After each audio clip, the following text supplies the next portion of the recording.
দেখুন, গ্রামে কত সুন্দরভাবে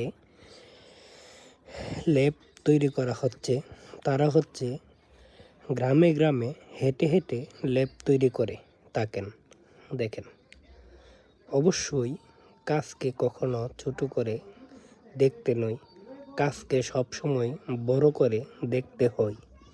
কেননা যারা পরিশ্রম করে তারাই একদিন না একদিন সফলতা অর্জন করতে পারে।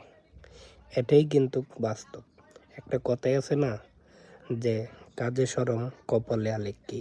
ঠিক আছে, কাজে কখনো লজ্জা পাবেন না।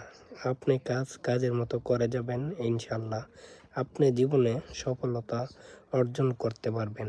এটাই কিন্তু বাস্তব। আসলে দেখেন কত সুন্দরভাবে এই শীতের মধ্যে দেখেন এই লেপটাকে কিভাবে তৈরি করা হচ্ছে, ভিতরে শিমুল তুলা দিয়ে। দেখেন কত সুন্দর হাতে বানানো হচ্ছে একটি লেপ, যাতে শীত না লাগে উপরে দেওয়ার জন্য। যাই হোক, আমার এই সুন্দর ভিডিওটা আপনারা শেয়ার করে দিবেন।